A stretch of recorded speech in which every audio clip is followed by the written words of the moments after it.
Hi, good afternoon, good morning, good evening, wherever you are. So a warm welcome to the first of our IWMI India's Early Career Researcher series. And I am delighted to introduce today's speaker, Arianna Tozzi. I hope, Arianna, I got your name correct. So Arianna is a PhD student at the University of Manchester. Sorry. Arianna is a PhD student in human geography at the University of Manchester. In her research, she uses feminist and decolonial approaches to unpack the intersecting impact of climate change, development policies, and processes of rural agrarian transformation in rain-fed areas of Maharashtra. Before starting her PhD, Arianna lived in Pune, India, where she worked as a researcher affiliated with the University of Minnesota on projects studying the impact of solar mini-grids for rural electrification from a gender and governance perspective. So Arianna will today talk about her paper that she recently published in GeoForum, and the title of her presentation is Colonizing the Rains, Narrating Policies of Drought Protection in the Colonial Archive to Reflect the shadow they cast in the present.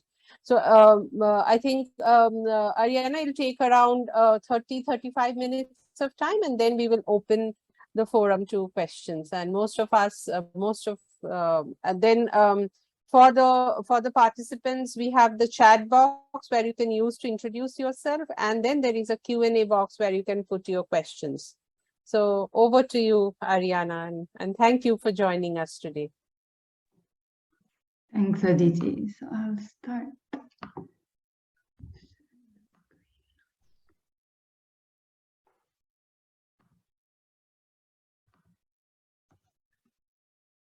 Okay. So you can all see now? Yes. Yeah. Okay. Can you also see the box with my face? Yes. Shall I? Okay, this is better. Okay.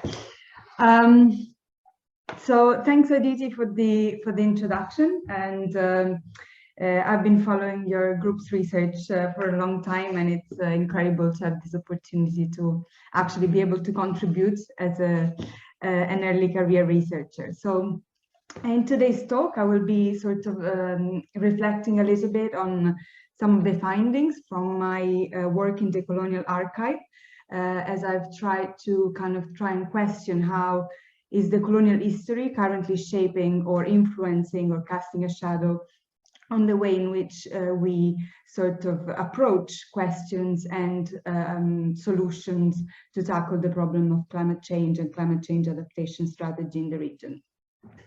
And particularly, I will be focusing on the question of droughts and drought protection as a sort of policy management that was put in place during the time of the British rule, and to try and reflect on the way in which these kind of policies affected in some ways the way in which we think about irrigation today. What are rain-fed regions? The sort of definition describes this as areas where agriculture depends primarily on the seasonal rainfall.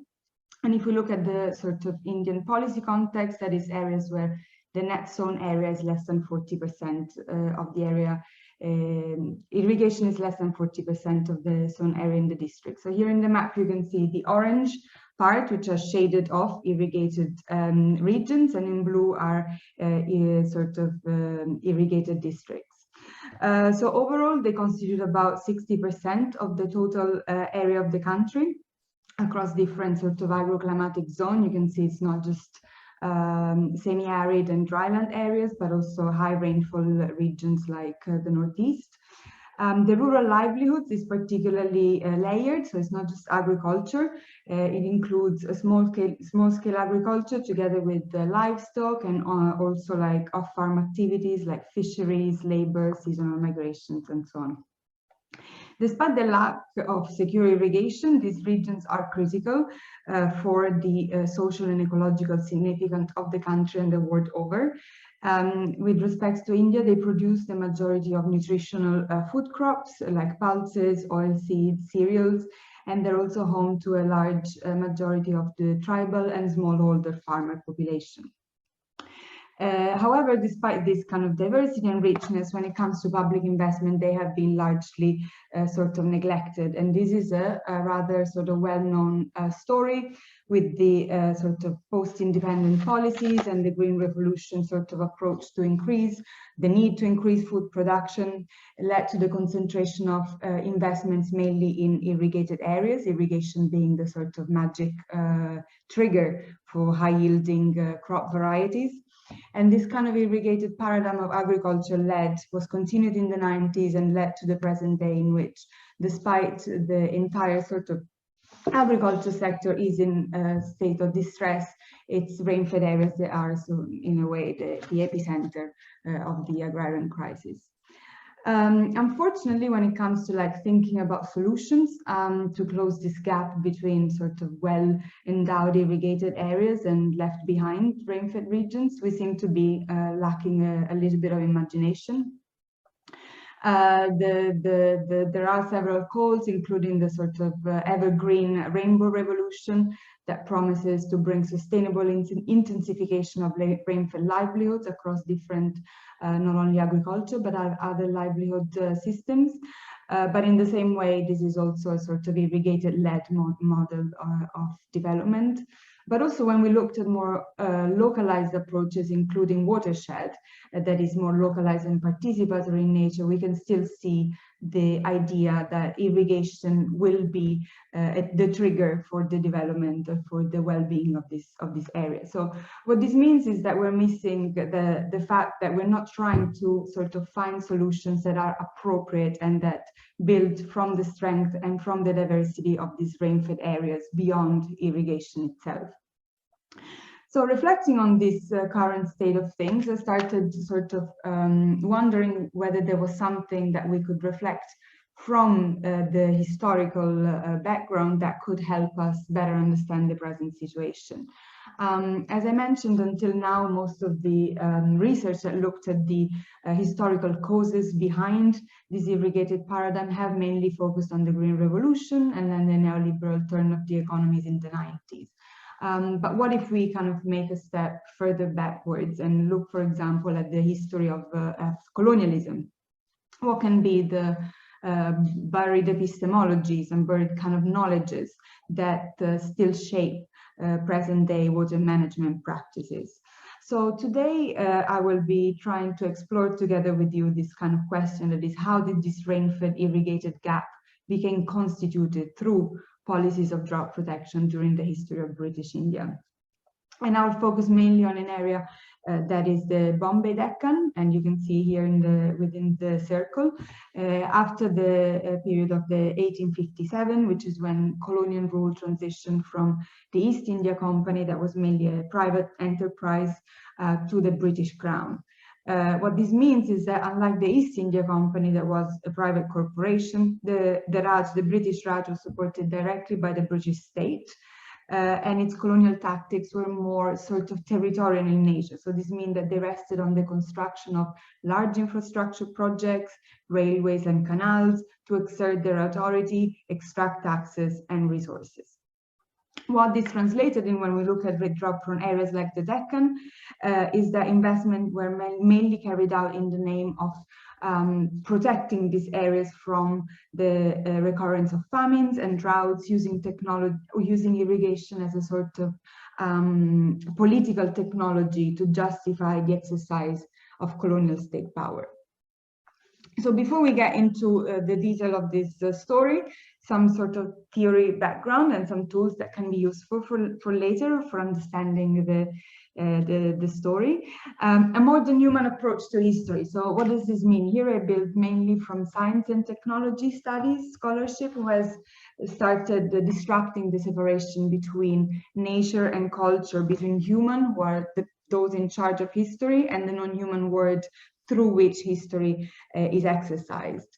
And this is modern human approach is used to think about a society that connects not only human beings, but also nature, technologies, tools, and so on. And what roles have these non-human actors played in shaping the history of our landscapes? The second is the idea of technopolitics, which can be described as the embedding of political motivation into engineering projects to conceal political agendas. So in other words, the ways in which politics is exercised through technological tools, in my case, the tool of irrigation as an infrastructure. And the third is the idea of water words. So this comes from an understanding that there is no one singular sort of reality or truth out there from which different knowledges can be produced, but the realities emerged through practices that bring together arrangement of human and non-human entities. So within each of these sort of gathering, what water is and the knowledges that can be produced around it changes, because it changed the sort of configuration and the modern human configuration that becomes and gets together in the shaping of creating that particular meaning around water. So bringing these three tools together, we can ask what happens when we approach our story that I'm about to narrate as an encounter between two words that unfolded through two different types of water. On the one hand, we have a water word of water intended as irrigation, the colonial word, and on the other hand, we have existing practices that follow instead the water of the rainfall. So keeping this question in mind, the region I'll be discussing about is the Bombay Deccan area. It's here highlighted and shaded in the map. It's a sort of hilly plateau on the eastern part of the Western Ghats. And even reading sort of accounts back in the days, you can see how this area was described even then as a very vulnerable and poverty-ridden region. So the statistical atlas of the Bombay president says, this is an almost treeless plain. The hills on the west arrest the progress of the monsoon and the land left unwatered yields too much labor a bare measure of subsistence. So here you can see vulnerability was almost inscribed on the landscape itself from the colonial time. When we think about irrigation, the irrigation in the Deccan was the smallest of the whole British Raj at the time, only 3% of irrigated area as compared to 19 overall India. And interestingly, the majority of this was through means of private well, 70%. The main reason for this limited uptake of canals is that mainly technical and financial reason.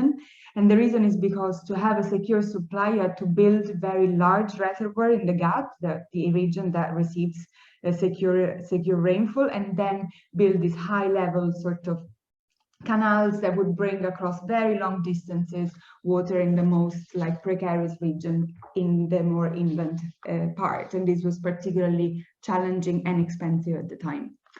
However, what happened is that soon after the Raj was established, the need to sort of speed up efforts to increase irrigation became very clear. There was this 1866 great famine that was particularly bad in the Deccan and led to high mortality of people, cattle, a large distress in the whole region, and which became known with this kind of infamous name of the Deccan famine belt. So in 1878, after the Great Famine stopped, the sort of Raj instituted the first Indian Famine Commission that was tasked with the role to look into the causes of famine and suggest solution.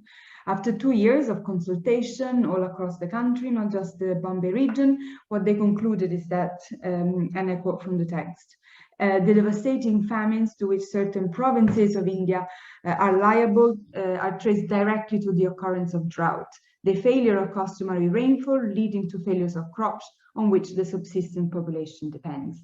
And the solution was, among the many means that may be adopted to give India protection from droughts, the first place must be assigned to works of irrigation. So you see how the Famine Commission saw as the causation of famine environmental factors. So there was no failure of rain. It had nothing to do with the extractivist policies and the governance that was that was taken on by the colonial rule, and that in order to fix this problem, this vulnerability of the landscape, what needed to happen was to build canals. But what was happening on the ground in the meantime? So while we have on the one hand this like Deccan famine region, what the practices on the ground were actually, the reality on the ground was actually much more complex. And we can see that there are several sorts of recollections that describe how agriculture practices were deeply sort of intertwined with the comings and goings on the rainfall. And these practices of rain-fed types of irrigation included the bandaras, like check dams that diverted seasonal rivers to fields, and these were mostly closer to the Ghats. And then further away from the Ghats, we have seasonal tank systems, so not perennial, but offer that sort of protective irrigation. Well irrigation, as we've seen, was very popular among a certain well-off segment of the population. And then we had these field embankments and shallow plowing. So these kind of practices that were not irrigating the field, but were making sure that moisture was retained in the soil. And all these other smaller irrigation systems were completely ignored by the British administration that only wanted to extract taxation for the use of larger canals. So back to the Indian Famine Commission recommendation. The idea was expand irrigation as a source of protection against drought. But how was that to be achieved in practice? They sanctioned, what happened was that they needed to sanction a new category of public works, and this was protective irrigation work.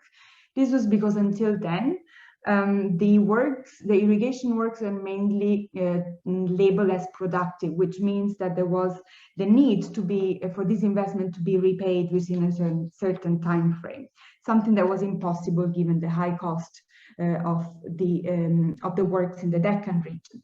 So protective irrigation were instead grant funded, no need to be repaid in the short term, and therefore they allowed the financing of these very expensive projects in these drought-prone regions that were not supposed to pay in the short term.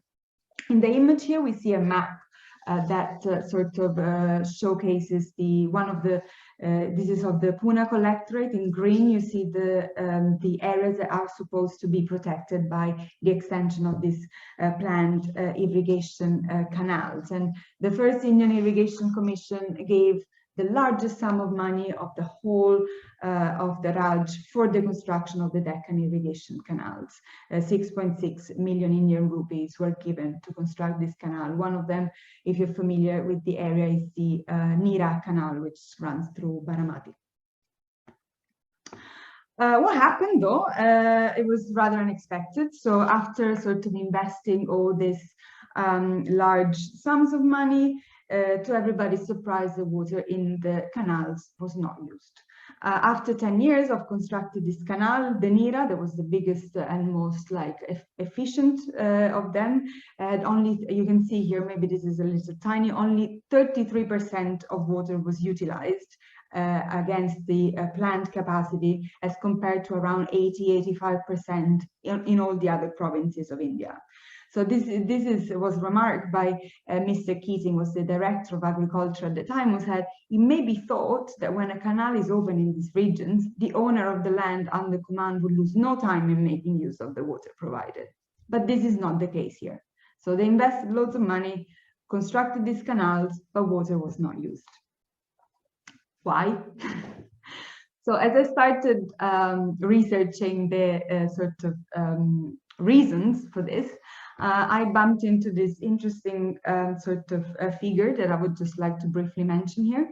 His name is Dr. Borkel, and he was a chemist who in the second half of the 19th century was tasked by the Crown to go to India, travel across the country in order to report back on and suggest what improvements could be made on existing agriculture practices. He published this report, which I recommend those of you that are interested in this kind of history, but also in a rather unusual narration of Indian agriculture is a very good reading. And he mentions taking the attitude of a learner and an observer rather than a preacher in his travels. And I just wanted to just like read a bit some of his like suggestion that he comes out after this long journey. He says, taking ordinary acts of husbandry, nowhere one would find better instances of keeping the land scrupulously clean from weeds, of devices of raising water from wells, of knowledges of soils and their capacities, as well as the time to sow, to reap, as one would in Indian agriculture. Improvements, that's what he reports back as the suggestions, will only be brought by the transfer of indigenous methods from one part of the country to another, rather than by the introduction of Western practices. So here you can see how his like approach was very different from other people at the time, and also how, you know, he found that there was no need to bring all these Western technologies as solutions. You know, the solutions were already there; they just needed to be better circulated and spread. So still looking into this book, I found an interesting sort of character that links back to the modern human character that influenced the turns of event of history. And this is Regur, or the black soil of the Deccan. You may be familiar with it, and he has this sort of very characteristic capacity of being able to absorb and retain a lot of quantities of water in the form of moisture. So in this passage that almost ascribes an agency and a will to rebel, Dr. Vorkel describes this ingenious mechanism that Regur devises to retain water. He says, like a sponge, this black soil absorbs the rain falling during the monsoon and holds them within the pores of its texture. When it dries, it cracks into blocks, which, though hardened and baked externally, will be found on being broken open to have enclosed moisture within them. So under the sun, the Regur will create hardened lumps that will look dry, but when carefully sort of opened up by the shallow tillage and shallow plowing of the farmer that knew it, they would be able to release this moisture. And jokingly, he also makes fun of the British officials that were unable to see this. They were used of a normal condition of the land of being wet, the one in England, and so they could not conceive that the soil that looked dry had actually a lot of water within it. So taking advantage of the soil's sort of characteristic capacity of retaining moisture, the farmer knew it very well, and they devised very interesting mixed cropping arrangements that we can find in several rainfed regions today as well, combining jowar and bajra, the main food crops, with cotton, pulses, oilseeds, jute, and so on. In each field, the arrangements were different. They are described in this Vorkel report as they depended on the main crop that was supported, but all the crops were put together in such a way as to achieve sort of coordination between the amount of sun, shade, and air that each different crops needed at different types of the growth of the plant. So Vorkel says that the whole system appears to be designed to cover the land and thereby to prevent bareness and consequent loss of moisture that would result from the sun beating directly upon it. So these were a lot of knowledges of how to do rainfed farming, you know. So what happened is that because of this spongy sort of behavior of Regur, and also because of this ability to make up this very interesting mixed cropping arrangement, as soon as water was brought to the land, was brought under irrigation, the outcome was a disaster. These are two pictures that show the Nira Canal just after 5 years from after the canal was open, and they show very clearly the damage that was brought by irrigation, waterlogging and salinity damaging the lands that were considered to be the most sort of fertile of the region. There are several sorts of testimonies of a district collector that say that they would fear that the land under their jurisdiction would not take irrigation, so they could not collect taxation because people didn't want water, but also cultivators themselves. There are some cases of voices in the archive that tell you how farmers would know about the sickness of the land, and they would mention this sickness as the reason why they would use only irrigation in cases of extreme drought. So it is this point of the story that we find another sort of interesting character. This is Mr. Visvesvaraya. Probably he's a very famous engineer, and he's very well sort of celebrated in the history of India. He worked as an engineer within the Pune irrigation department. He was from Mysore. And frustrated by this continued failure of irrigation, he wrote a very detailed memo to the first Indian Irrigation Commission, when he discusses this capacity of black soil of resisting evaporation, and noticed that the people were not taking irrigation. This case, let's say, all the engineers were very surprised by this fact, and this is because their experience was different. They were coming from other parts of the country, like the Punjab, Madras, the northwestern province, which is Uttar Pradesh, where wheat and rice were the main sort of food crops. And the land and the soil was different. So as soon as the canal was open in this area, farmers were relatively quick in taking up irrigation because these crops needed watering. In the Deccan, however, the situation was a bit different. As we said, irrigator only sought water in cases of severe drought, when they desperately sort of ran for a connection, but quickly sort of returned to that dry method of cultivation as soon as the rainfall came back. So they did not, after taking it up once, they would not continue irrigating their land. And this was rather unexpected and took the whole Bombay irrigation department into a sort of ridicule. There was a lot of anxiety because they were the custodian of the most expensive water of the whole Raj, which kept running dry, running to waste every year, So frustrated by this whole situation, he wrote this memo and proposes an entire new paradigm, an entire new way to manage this protective canal. He says, as extension of irrigation to cereals and pulses is rendered impossible by the particularity of the soil and climate, then sugarcane and other high-class crops might be encouraged by a system of rules and management especially adapted to their development. And this point was also echoed by the last famine commission, who said, if an acre of cane affords employment to 10 times as many people as an acre of jowar or bajra, there is no advantage, even in a famine year, to sacrifice an acre of cane for the sake of 10 acres of millets. So the tide on protective irrigation had completely shifted, and it resulted into this kind of paradox where canals that were built as a protection against famine became tied to sugarcane cultivation, that is the sort of most water intensive of all crops. And I interpret this shift as a sort of a conflict, going back to the technical, like theoretical tools, between two water words. We have one, water as irrigation, the colonial water, and the other, the water as rainfall, the one enacted by the farmers' practices. So if we take the perspective from irrigation water, this conflict between the two could only be solved by developing, as this quote says, a system of rules and management especially adopted for that development, which means actively excluded all these sites and places that were instead reliant on a different type and understanding of water and its practices. But why sugarcane? Of all these sort of crops that needed irrigation, why was sugarcane the selected one? There are many reasons, and all have to do with the sort of material property of the cane itself, but also with the political economy of the Deccan at the time. Firstly, sugarcane is a perennial crop, which means that once it's planted, it generally would be harvested consecutive times, up to 5 consecutive times. So once planted, it created a sort of dependency from water from the part of the farmer. Secondly, the amount and timing of rainfall was so much that it required, it justified sort of rates that were 12 times higher than for other sort of types of crops.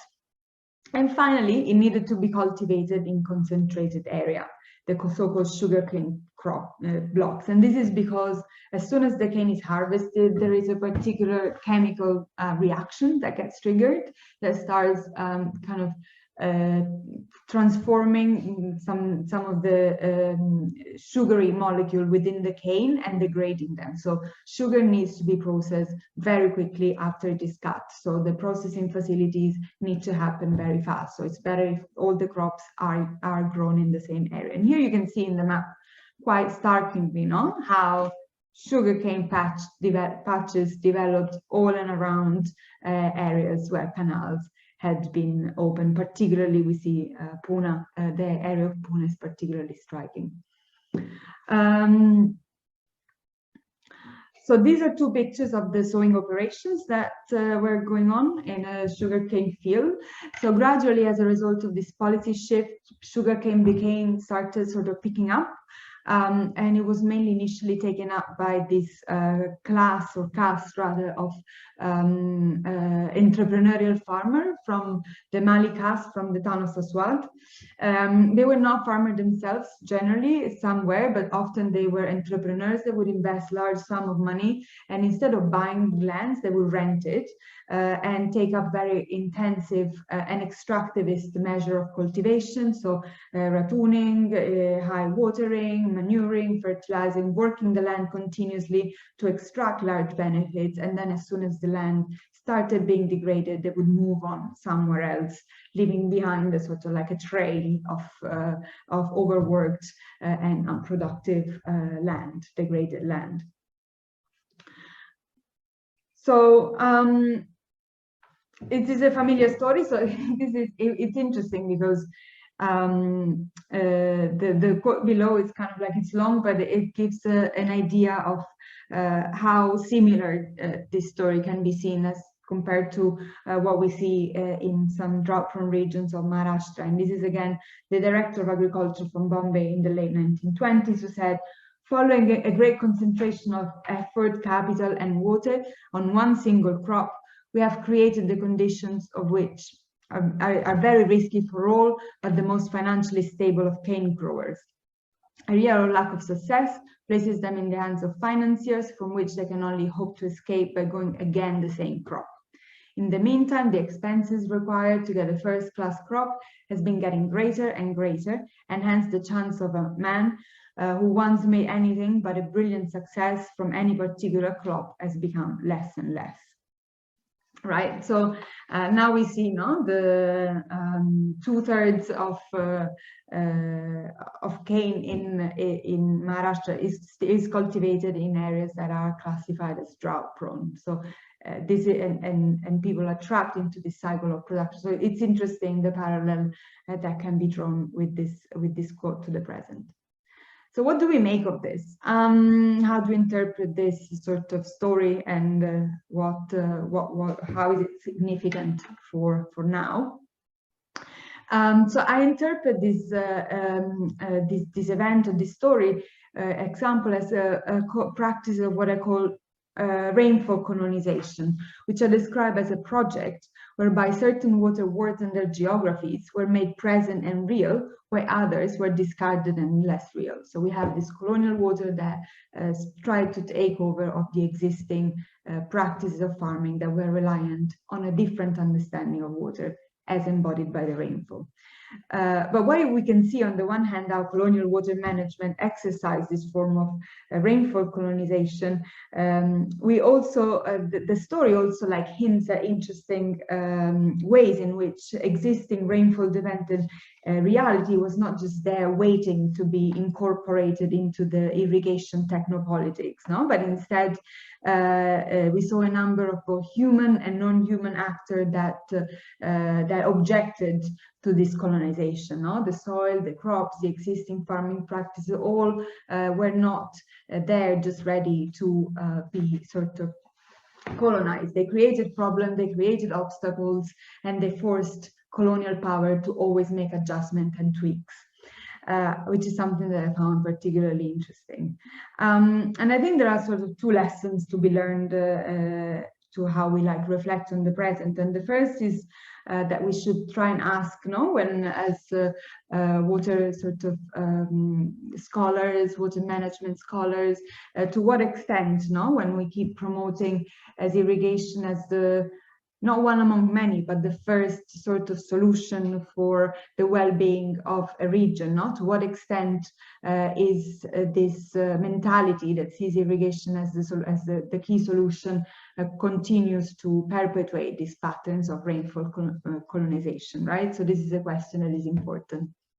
And the second is that as we become aware of these practices of rainfall colonization that may be continued in the present, maybe not, what would it mean if we started sort of devising policies that instead of thinking of water from the moment of irrigation, from water that flows, from water that is measurable, to water as embedded through the rainfall, through the monsoon, through the different timings and spatialities of the monsoon. What would happen to water policies if we think about them from the perspective of the rainfall? And this is something that I am currently sort of exploring with the Revitalizing Rainfed Agriculture Network, that is an Indian-based network of practitioners that is trying to advocate for a different paradigm of agriculture in rainfed regions that is able to harness this diversity and this richness, no, that we see in many of these areas. So I think I can conclude it here, and I thank you very much for your for having followed me in this journey, and yeah, I'm happy to answer any of the questions that you guys will have. Thank you. Thank you so much, Arianna. I thought that was absolutely fascinating. I mean, we are all aware of the huge problem that sugarcane today is for much of Maharashtra in terms of water exploitation, but I had always assumed that that was something to do with the very strong sugar cooperatives, but the history actually goes post-independence sugar cooperatives, but the history of it is actually yeah, much more, maybe 50 years. Yeah, I mean, that's absolutely very, very interesting. And I'm looking forward to what your second piece in this PhD journey brings forward. Now we have some time for questions and answers. And I see one question by Monoranjan, where his question is, do you think that colonial irrigation system was a business enterprise rather than mitigating the drought? And before you answer that, I also wanted to know, was the famine commission, was the famine a result of rainfall thing, or was it the usual distribution issue? Was the year, that particular year, 1876-78, was those years of really bad rainfall, or was it not? Yeah. I seem to hear you say that they were not. No, the rainfalls were bad. There is no doubts that the rainfall were bad, but the problem is that the whole sort of extractive economy that made a drought a famine, or that did not enable a mitigation of a drought in a way that was more localized, or not even considered. And this is because through rail, so the reliance was on railways, and railways were supposed to, so if we look at scale it up a little bit outside of just the context of Maharashtra and the Deccan, on a broader Indian scale, the idea was that the pockets, and this kind of like goes on top of the Green Revolution areas. The idea was to invest largely in the canal colonies in the Punjab, the deltas region of Madras, and to construct this large sort of train line cutting vertically and horizontally that would bring food crops produced into this region through irrigation into the areas that were most sort of insecure, relying mainly on wheat and rice. So that was the thing, was that they would not, the governance of the whole drought management was not even considered as a possible cause, and the fact that taxation were continuing in effect until the very last moment is a testimony of this very extractivist mentality, that on top of rainfall failures you have to pay taxes and so on. Yeah. You mentioned one question at the start and I didn't note it down. Sorry. Yeah. Do you think that colonial irrigation systems was a business enterprise rather than mitigating the drought? That's a question by Mr. Monoranjan Ghosh. I think so. I mean, there is no doubt that there are two sides, and I'm not saying that irrigation is bad per se, but the mentality was an extractivist mentality. The mentality was to make the land productive under certain very selected crops, that India was supposed to produce and extract taxation and revenues.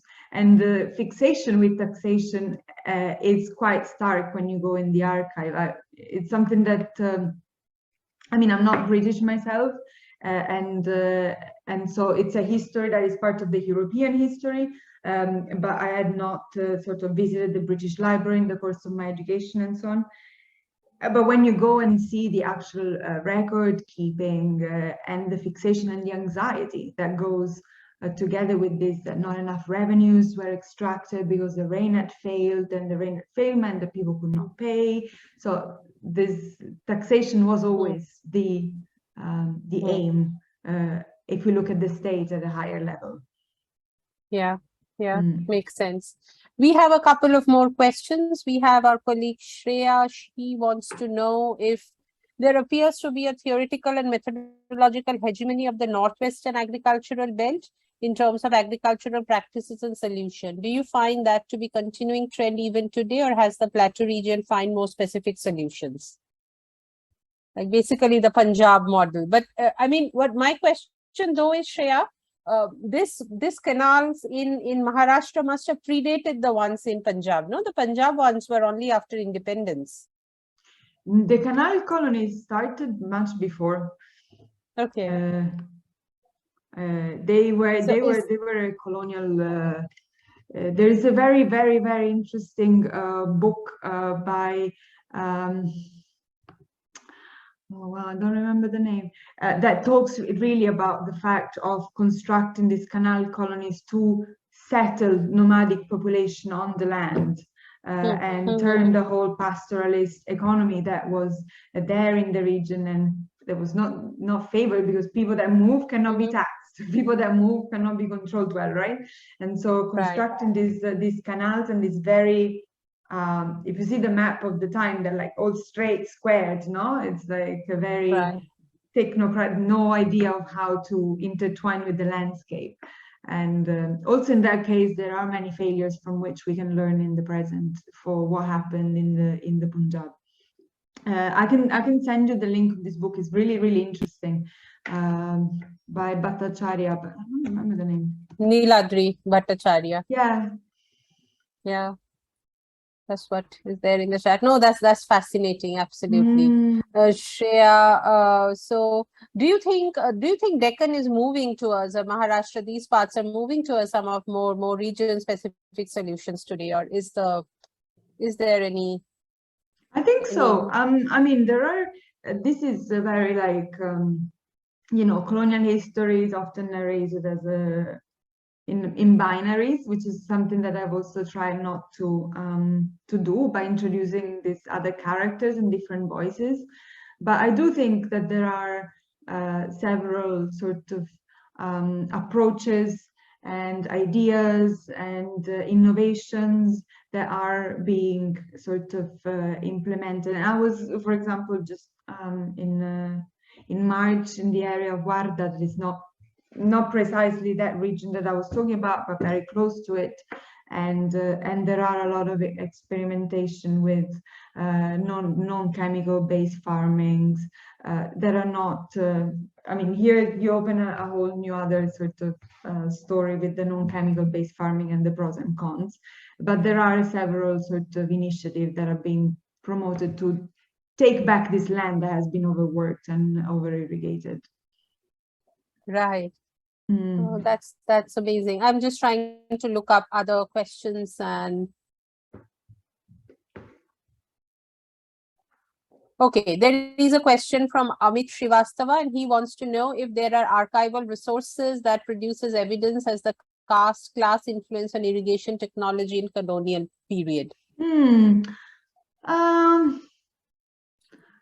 Yeah, no, I mean, I have not found them. The archive is vast, and I have found, like, for example, the report that I've mentioned by Dr. Borkel, he mentions, but he's a non-Indian, so he doesn't, he's not able to really understand the complexities, no? But he mentions the ways in which the caste and the sort of rules around who can do what and who can perform what kind of practices in with respect to irrigation and cultivation shapes the outcome of so for example, he identifies certain regions along his journey where the caste system is particularly stark, and what he says is that this is leading to sort of lag behind of these areas, because not everybody can do everything, so to say. But I have not found that with respect to caste and irrigation, caste and watering, no. But I think that mainly for example, the farmers that had irrigation, that had a well, we're talking about very well-off farmers among those. So the vast majority of the whole of the country, of the whole of the Deccan, as I said, 3% irrigated across all sources. So it's a very, very tiny fraction, right? Yeah, likely they were already upper caste and well-off. We have a question from Madhumita Srinivasan, and she wants to know, do you think the current policies are more inclined to a sustainable intensification of rain-fed agriculture, or the policy is still focused on irrigation as the primary solution? And I hope Madhumita is wanting to know this in the context of Maharashtra and not India as a whole. Yeah. So from, and this is like I draw mainly from the work, as I said, that I've been doing with the RRA network. And I think that there is, I mean, the criticism in a sense is that also watershed programs are mainly focused on increasing irrigation per se, without looking at what happens at the over extraction of water through wells and the kind of cropping system that is adapted. And I think that the National Rain-Fed Area Authority are doing a lot of effort into trying and bring together all these different livelihoods that are important when we talk about the well-being of rain-fed areas, right? It's not, and this is something that I've learned as I started studying rain-fed regions myself, is that it's never just agriculture. It never is and shouldn't be. There's all this this sort of layered livelihood system that needs to be integrated, needs to be brought together in a more consistent way in order for this region to be able to stand up to the challenges of climate uncertainty, but also, you know, it's important to think about climate change in the context of the political economy of a country, right? How does it intersect with sort of like the debt-driven form of farming, and the fact that the chemical is very input intensive, right? So it's very difficult to get out of this cycle of debt. And I think that's something that should be reflected on, especially in the climate sort of debate. Yeah, how to integrate climate change in the political economy of each different place. Yeah. No, that is a very important consideration. How do you reduce emissions from agriculture and chemical farming? Certainly would have to see deep changes, deep transformations for us to go that way. I have two more questions here. One is from my colleague Ortishman Mitro, and he wants to know if there are any other policies by the colonial government at that time to promote sugarcane cultivation utilizing the canal water. Somewhere in India. Yeah. Well, I mean, in terms of the amount of sugarcane cultivated, the Deccan was still not the biggest. Most of the sugarcane was still cultivated in Uttar Pradesh, what is the northwestern province. So I've concentrated on this region, but the whole sort of Gangetic plain had a lot of sugarcane cultivation that was not managed into small, as you were saying, Aditi, no? The sugarcane cooperative came as a result of these sugarcane blocks that were introduced. The model of sugarcane farming in the northwestern province was different, was by far bigger than in the Deccan. What makes the Deccan interesting is that this idea of promoting sugarcane to solve droughts, construct canals with the idea of bringing protection from drought, and then ending up all the way around it and saying, actually, we should use this water to like grow the most water-intensive crops on small patches of land. People can migrate and work in the sugarcane fields. It will all be fine. Which I found like completely like, okay, this is how it started. Yes, it's a paradox of all paradoxes. And we see, you know, now what the consequence and all the power structure that came from them, this higher caste people, large landowners, no, and how it passed on generations and in the present, and you know, I found that to be very now it's a major reason for groundwater overexploitation as of now. Exactly. So now we have that from consideration of surface water, then we had all the groundwater anarchy, and what did that happen to the picture, right? That would be also interesting. Yeah. Right. I have another question from my colleague Shil Verma, and he says that irrigation expansion for enhancing state revenue was not initiated by the British. Aren't other examples of irrigation investments, including through irrigation tanks in peninsular India, which predates the British, which also led to improved productivity and revenues?